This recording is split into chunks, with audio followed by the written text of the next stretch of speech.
No princípio, assim começa a palavra de Deus. O livro de Gênesis abre as escrituras sagradas e estabelece o fundamento de toda a revelação bíblica. Nada vem antes dele. Nada faz sentido sem ele. Seu nome significa origem, começo, e não por acaso. Em Gênesis, somos conduzidos ao início de todas as coisas. Aqui vemos o nascimento do universo, o surgimento da vida, a criação do ser humano, a entrada do pecado, a formação das nações e o início do plano eterno de Deus para a redenção da humanidade. A Bíblia não começa tentando explicar quem Deus é. Ela simplesmente afirma: no princípio, criou Deus os céus e a terra. Deus já estava lá, antes do tempo, antes da matéria, antes da história. Gênesis nos apresenta um Deus eterno, soberano e todo-poderoso, que cria todas as coisas pela sua palavra. Um Deus que fala e tudo passa a existir. Nada é fruto do acaso, nada é desordenado, tudo nasce da vontade de Deus. Mas esse Deus não é distante, ele não cria e se afasta. Ele se envolve, ele forma o homem do pó da terra, ele sopra o fôlego de vida, ele caminha no jardim, ele se relaciona com sua criação. Quando o pecado entra no mundo, trazendo separação, dor e morte, Deus não abandona a humanidade. Ainda em Gênesis, ele revela que a história não termina na queda. Ali, no silêncio do Éden quebrado, surge a primeira promessa de redenção. A esperança de que o mal não teria a palavra final.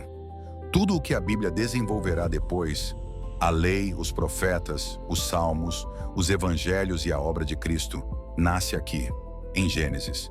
Este não é apenas um livro sobre o passado, é o alicerce da fé. É a revelação de quem Deus é, de quem nós somos, e de por que o mundo precisa desesperadamente de redenção.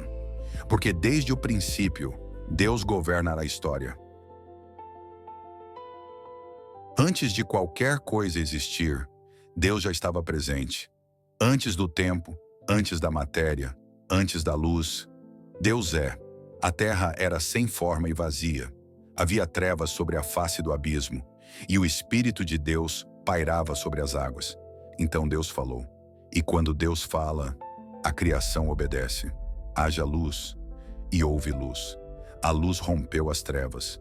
Deus viu que a luz era boa, e separou a luz das trevas.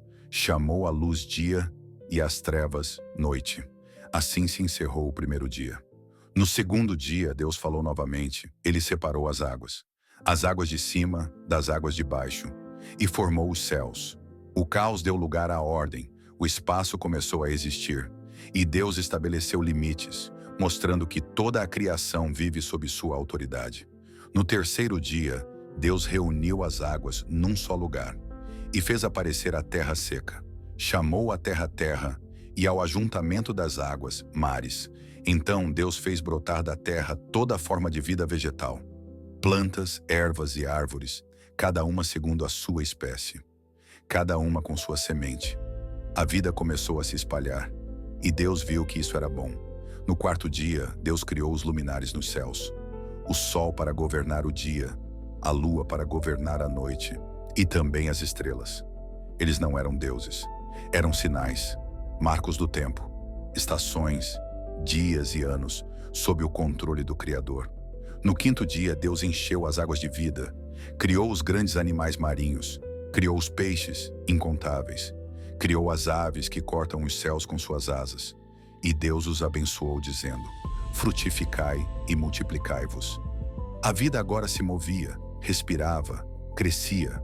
No sexto dia, Deus criou os animais da terra, gado, répteis e feras, cada um segundo a sua espécie. Então, algo extraordinário aconteceu. Deus não disse apenas, haja. Deus disse, façamos o homem à nossa imagem conforme a nossa semelhança. O ser humano não foi apenas criado, foi formado com propósito. Homem e mulher foram criados à imagem de Deus, não à imagem dos astros, não à imagem dos animais, mas à imagem do próprio Criador. Isso lhes concedeu dignidade, valor, responsabilidade. Eles receberam autoridade para governar a criação, para cuidar da terra, para administrar aquilo que Deus havia feito. O ser humano nasce como portador da imagem divina, criado para se relacionar com Deus. e para refletir sua glória no mundo. Então Deus contemplou tudo o que havia feito: a luz, os céus, os mares, a terra, a vida, o homem. E Deus declarou: e eis que tudo era muito bom. Nada estava quebrado, nada estava corrompido. Não havia pecado, não havia morte. A criação nasceu perfeita, em harmonia, sob a ordem e a bondade de Deus. Assim, o mundo começou, não no acaso, mas na vontade do Criador. Deus prepara o Jardim do Éden como um lugar de vida, ordem e plenitude. Não era apenas um espaço físico, mas um ambiente de perfeita harmonia entre o Criador e sua criação. Ali havia provisão abundante, beleza sem corrupção e comunhão direta com Deus. O homem é colocado no jardim com um propósito claro: cultivar e guardar. Desde o princípio, o trabalho faz parte do plano divino, não como castigo, mas como expressão de cuidado, responsabilidade e participação na obra de Deus. O homem trabalha não para sobreviver, mas para cumprir seu chamado. Deus também estabelece um limite. No meio do jardim havia a árvore do conhecimento do bem e do mal, cujo fruto não deveria ser comido. Esse mandamento não era uma restrição arbitrária, mas um convite à obediência, à confiança e à dependência de Deus. A vida plena estava ligada à submissão à vontade do Criador. Ao perceber que o homem estava só, Deus cria a mulher como auxiliadora idônea. Ela não é inferior nem superior, mas complementar. A humanidade é criada para viver em relacionamento, cooperação e unidade. Homem e mulher refletem juntos o plano perfeito de Deus, vivendo em comunhão entre si e com o Criador. Assim, o Éden revela o propósito original do ser humano: viver em obediência, trabalhar com alegria, relacionar-se em amor e caminhar em comunhão com Deus.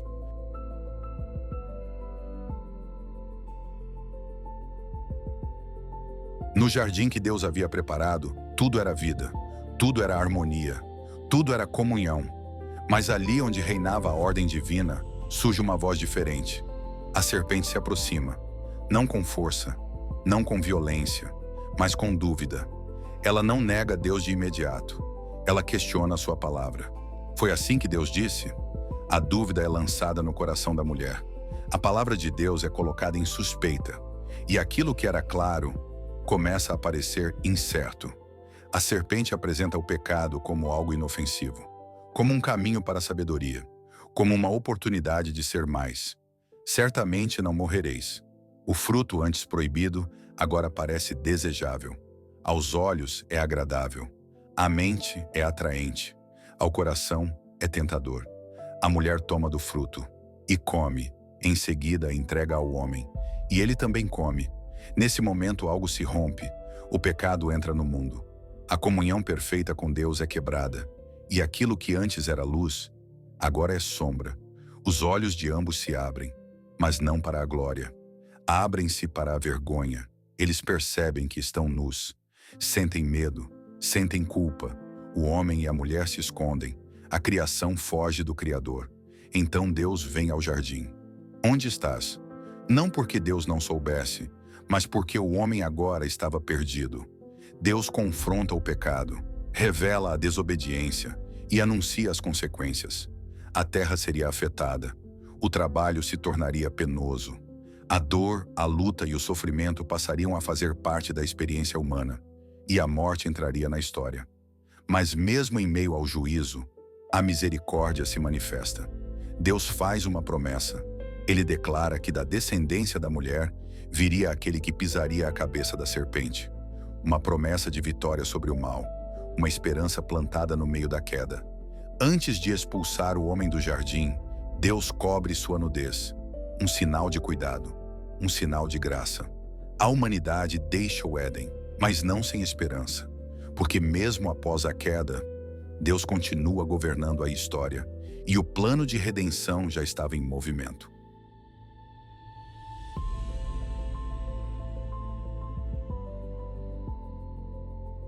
Fora do jardim do Éden, a vida continua, mas agora marcada pelas consequências da queda. Adão e Eva têm filhos, Caim e Abel, 2 irmãos, criados sob o mesmo teto, diante do mesmo Deus. Com o passar do tempo, ambos trazem ofertas ao Senhor. Caim, fruto do trabalho da terra. Abel, primogênitos do seu rebanho. Exteriormente, ambos oferecem, mas Deus não vê como o homem vê. Abel oferece com fé, com sinceridade, com um coração que reconhece a Deus.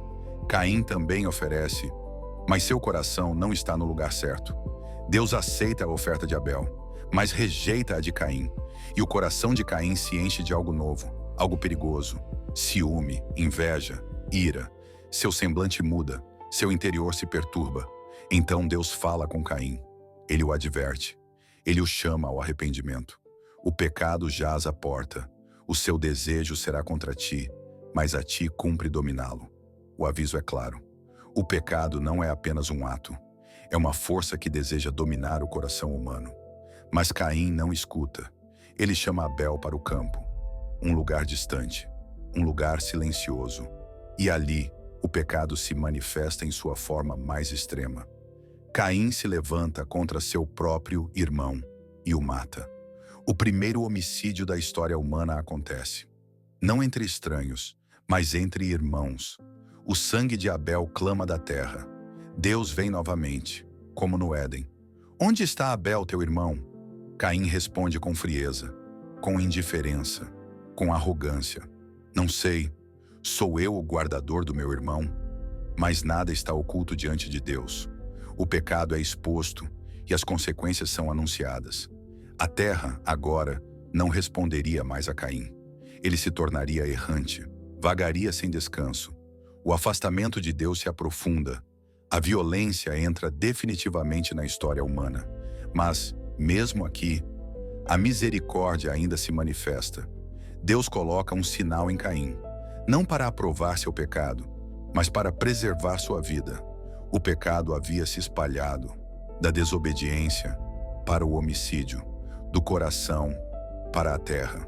A humanidade agora caminha mais distante de Deus, e a história segue marcada por conflito, dor e separação. Mas o plano de Deus continua avançando, mesmo em meio ao pecado, mesmo em meio à violência, porque ainda assim, Deus permanece soberano sobre a história.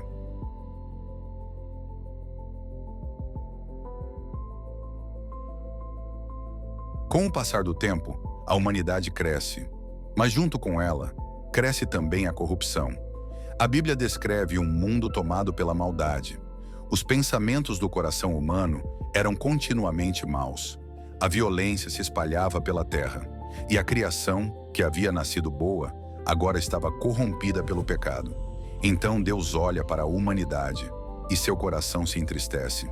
Não porque ele perdeu o controle da história, mas porque o pecado havia distorcido aquilo que ele criou para a vida. Em meio a uma geração perversa, um homem se destaca. Seu nome é Noé. A Escritura diz que Noé andava com Deus. Ele não era perfeito, mas era justo em sua geração e encontrou graça diante do Senhor. Deus decide agir, não como um ato impulsivo, mas como um juízo justo contra o pecado e, ao mesmo tempo, um meio de preservação da vida. Deus fala com Noé e lhe dá uma ordem incomum. Faze para ti uma arca, uma grande embarcação, construída não para navegar mares, mas para sobreviver ao juízo que viria. Dentro da arca seriam preservados Noé, sua família e representantes de todos os seres vivos. Noé escuta, Noé crê, Noé obedece. Enquanto o mundo segue indiferente, a arca é construída em silêncio e fidelidade. Então chega o dia. As fontes do grande abismo se rompem.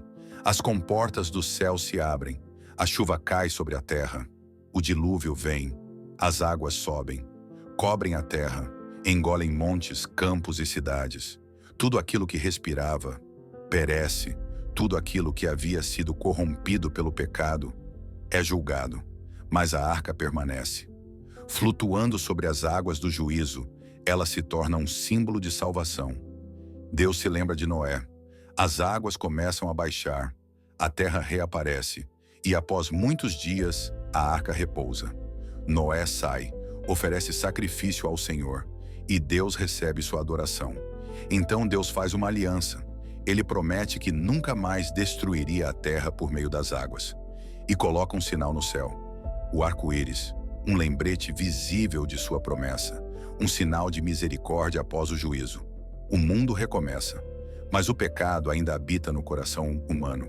Ainda assim, a história segue, porque mesmo quando a humanidade falha, Deus permanece fiel às suas promessas, e seu plano de redenção continua avançando através da história.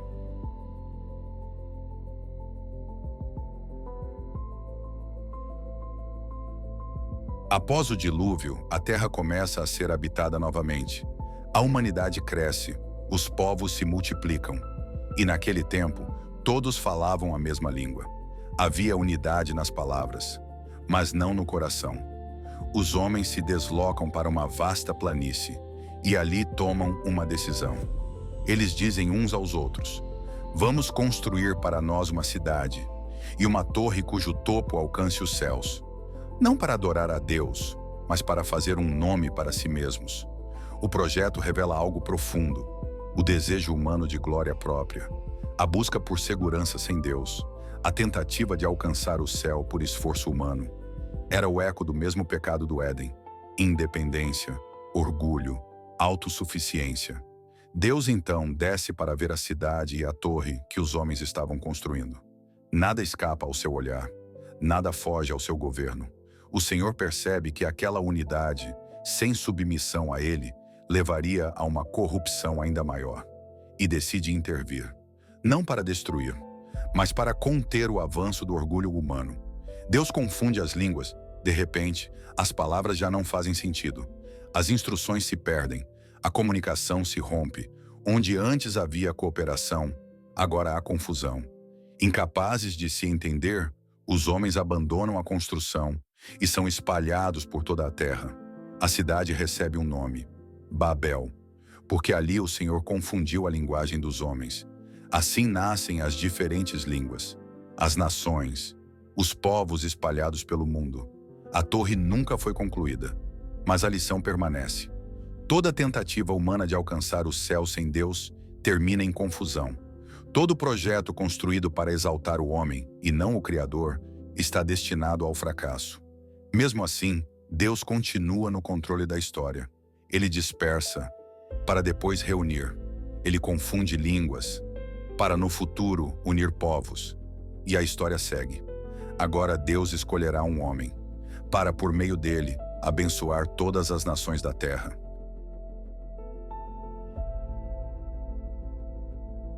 Deus chama um homem chamado Abrão e o convida a dar um passo que mudaria a história da humanidade. Sem mapas, sem garantias visíveis, apenas uma voz que ordena: sair de sua terra, deixar sua parentela e abandonar tudo o que lhe era familiar. Era um chamado para confiar não no que se vê, mas naquele que chama. Junto com o chamado vem uma promessa impossível aos olhos humanos. Deus declara que faria de Abrão uma grande nação, mesmo ele não tendo filhos e sendo sua esposa, Sarai, estéril. Mas do que isso, Deus afirma que por meio dele, todas as famílias da terra seriam abençoadas. Era uma promessa que ultrapassava gerações e alcançava o futuro da humanidade. Abrão decide obedecer. Ele parte sem saber exatamente para onde vai, mas sabendo quem o guia. Cada passo da jornada é marcado por fé. Altares são erguidos, o nome do Senhor é invocado e a confiança em Deus começa a moldar sua vida. A promessa ainda não se cumpre, mas a caminhada já está em andamento.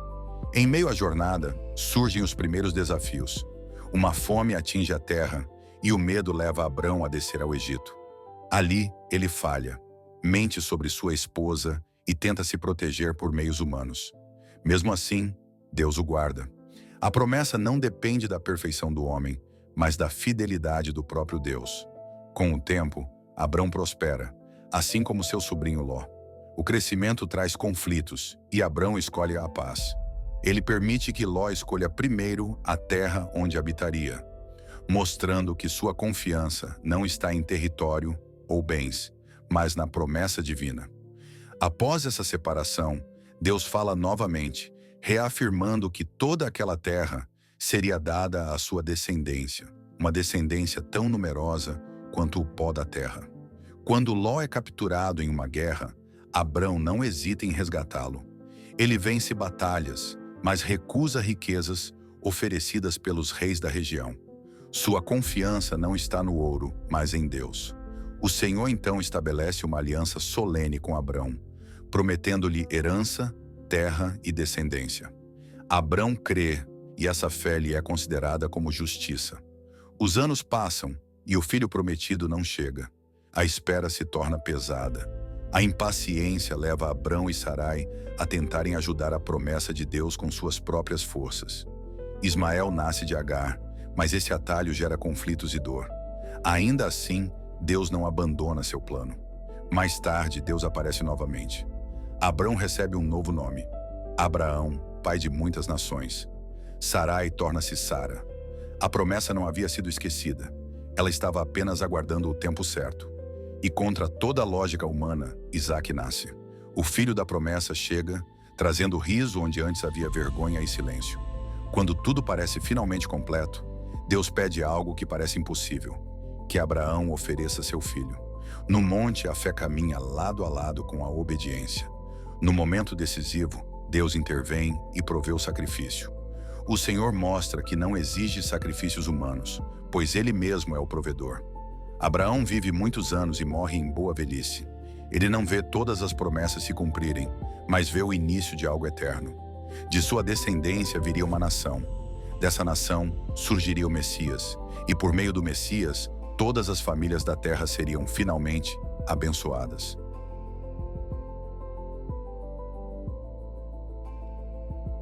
Isaque herda não apenas os bens de Abraão, mas principalmente a promessa feita por Deus. A aliança continua através dele. Em meio a tempos difíceis, fome e conflitos, Deus aparece a Isaque e reafirma suas palavras. A terra seria sua descendência seria numerosa, e por meio dela, as nações seriam abençoadas. Isaque aprende que a promessa não depende da força humana, mas da fidelidade de Deus. Isaque se casa com Rebeca, e após um período de esterilidade, Deus responde à oração e concede filhos. No ventre de Rebeca, duas nações já lutam, e Deus revela que o mais velho serviria ao mais novo, mostrando que seus planos não seguem a lógica humana. Esaú nasce primeiro, forte e impulsivo. Jacó vem depois, segurando o calcanhar do irmão, carregando desde o nascimento o sinal de conflito e destino. Com o passar do tempo, Jacó age com astúcia, compra o direito de primogenitura de Esaú e, mais tarde, engana o próprio pai para receber a bênção. O pecado gera ruptura. Jacó precisa fugir, deixando para trás sua casa, sua família e sua segurança. No caminho, Jacó dorme no deserto. E ali, quando tudo parece perdido, Deus se revela. Em sonho, ele vê uma escada que liga a terra aos céus, com anjos subindo e descendo. O Senhor reafirma a promessa feita a Abraão e Isaque. A terra, a descendência e a bênção continuariam através dele. Jacó desperta com temor e declara que Deus estava naquele lugar, mesmo quando ele não percebeu. A vida de Jacó é marcada por trabalho duro, engano e colheita do que plantou. Ele é enganado por Labão, trabalha anos por Raquel, constrói sua família em meio a conflitos e aprende, aos poucos, que não pode controlar tudo. Deus o prospera, mesmo em meio às imperfeições. Anos depois, Jacó retorna à sua terra, mas agora precisa enfrentar o passado. O medo de encontrar Esaú o consome. Na noite anterior ao reencontro, Jacó fica sozinho. E ali, no silêncio, ele luta com um homem até o amanhecer. Não é apenas uma luta física, é uma luta interior. Deus confronta Jacó, quebra sua autossuficiência e o toca no lugar de sua força. Jacó sai mancando, mas transformado. Então Deus lhe dá um novo nome: Israel. Não mais o enganador, agora aquele que luta com Deus e prevalece. Uma nova identidade nasce daquele encontro. O reencontro com Esaú acontece não com vingança, mas com reconciliação. A promessa segue adiante, não porque Jacó foi perfeito, mas porque Deus é fiel. A história de Isaque e Jacó revela uma verdade profunda. Deus trabalha com pessoas imperfeitas. Ele transforma caráter, redime erros e conduz sua promessa apesar das falhas humanas. A aliança continua viva, o plano de Deus segue avançando, e da linhagem de Israel nascerá um povo que carregará a história da redenção até o fim.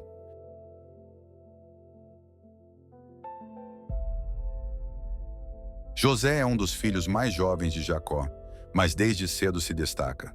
Seu pai o ama de forma especial e isso desperta ciúme profundo em seus irmãos. José tem sonhos, sonhos grandes demais para quem o escuta. Em suas visões ele vê feixes e estrelas se inclinando diante dele. Os sonhos não são compreendidos e o ódio cresce. Em um ato de traição, seus próprios irmãos o vendem como escravo. José é arrancado de sua família, levado para uma terra estrangeira e lançado em um destino que parece selar o fim das promessas feitas a Abraão, Isaque e Jacó. Mas Deus não abandona José. No Egito, ele serve na casa de Potifar. Mesmo como escravo, tudo o que José faz prospera. Deus está com ele. Sua fidelidade o eleva, mas também o coloca novamente em perigo. Falsamente acusado, José é lançado na prisão. O sofrimento se aprofunda. Anos se passam, e mesmo ali, atrás das grades, Deus continua presente. José encontra favor, interpreta sonhos e permanece fiel, mesmo quando é esquecido por aqueles que prometem ajudá-lo. Até que chega o tempo certo. Faraó tem sonhos que ninguém consegue explicar. José é chamado às pressas. Diante do governante mais poderoso do mundo, ele não exalta a si mesmo. A interpretação vem de Deus. José revela o plano divino. Anos de fartura seriam seguidos por anos de fome, e Deus o exalta em um único dia, de prisioneiro a governador, de esquecido a autoridade sobre todo o Egito. Durante a fome, povos de toda a terra buscam alimento no Egito. Entre eles, os irmãos de José. Eles não o reconhecem, mas José os reconhece. O passado retorna, a dor, a traição, o abandono. Mas agora José enxerga tudo com outros olhos. Não com ódio, mas com propósito. Quando finalmente se revela, ele declara palavras que resumem todo o livro de Gênesis. Vocês intentaram o mal contra mim, mas Deus o transformou em bem. José entende algo profundo. Nada saiu do controle de Deus. Nem a traição, nem a escravidão, nem a prisão. Deus estava conduzindo cada detalhe da história para preservar vidas e cumprir sua promessa. Jacó desce ao Egito. A família é reunida. A promessa continua viva. O livro de Gênesis chega ao fim mostrando que Deus governa a história soberanamente. Ele usa homens imperfeitos, decisões erradas e até o sofrimento para cumprir seu plano eterno. O começo de tudo termina com uma certeza. Mesmo quando o mal parece vencer, Deus continua no controle da história.